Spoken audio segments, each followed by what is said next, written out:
आप सभी को नमस्कार। आज 30 जनवरी सन 2024 को गांधी जी के पुण्यतिथि के अवसर पर प्राथमिक शाला सिर्री खुर्द में अंगना मां शिक्षा कार्यक्रम और नशा मुक्ति के लिए शपथ ग्रहण किया गया। आइए देखते हैं पूरे कार्यक्रम का कुछ झलक।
भारत माता की जय।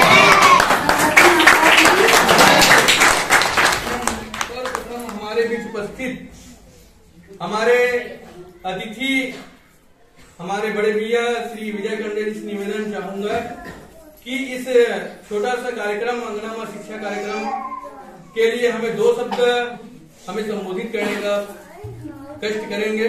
सम्माननीय विजय भैया जी। बोलो भारत माता की जय। महात्मा गांधी की जय। महात्मा गांधी की जय।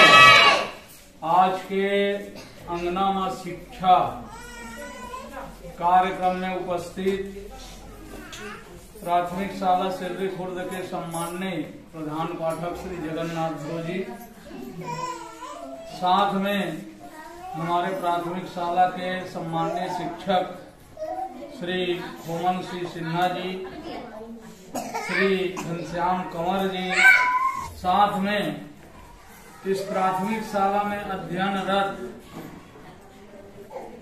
सभी बच्चे, उनके माताएं जो यहाँ पर उपस्थित हैं, आंगनबाड़ी से आए कार्यकर्ता, सहायिका और हमारे ग्राम के और बुजुर्ग मातृशक्ति यहाँ पर उपस्थित है। इन सब को इस कार्यक्रम में उपस्थित हुए हैं, इनके लिए बहुत धन्यवाद देता हूँ, धन्यवाद ज्ञापित करता हूँ। अभी हमारे प्राथमिक शाला के शिक्षक खोमन सिन्हा जी ने बताया कि अंगना में शिक्षा का उद्देश्य अपने बच्चों को अपने घर के आंगन में या गृह कार्य में जो हम कार्य करते हैं, जैसे खाना बनाना, सब्जी काटना, साथ ही अंगना में जो बच्चे हमारे खेलते हैं, खेल खेल में शिक्षा। तो हम जो कार्य करते हैं दिनचर्या में, उसी कार्य से हमारे बच्चे को जो शिक्षा मिले उसे ही अंगना में शिक्षा कहते हैं। और अपने घर में, अपने आंगन में शिक्षा के प्रति उनको जोड़ के रखें, ताकि उन बच्चे का विकास जो है, शिक्षा के प्रति जागरूकता जो है वो निरंतर बनी रहे। ऐसी सबसे अपेक्षा रहते हुए अपनी वाणी को विराम देता हूँ। जय हिंद, जय भारत।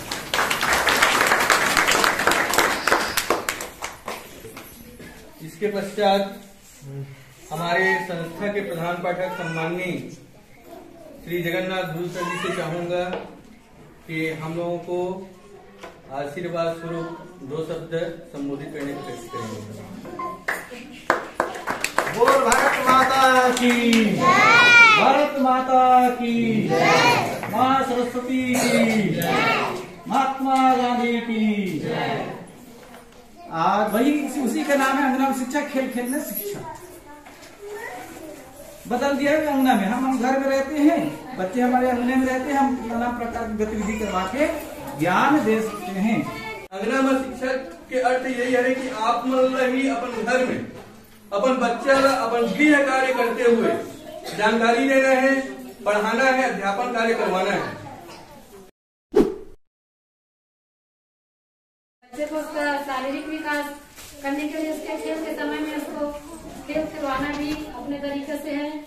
बच्चे का जितना टाइम खेलने का समय उतना खेलने के समय में और पढ़ने के समय खेल के माध्यम से पढ़ाएं।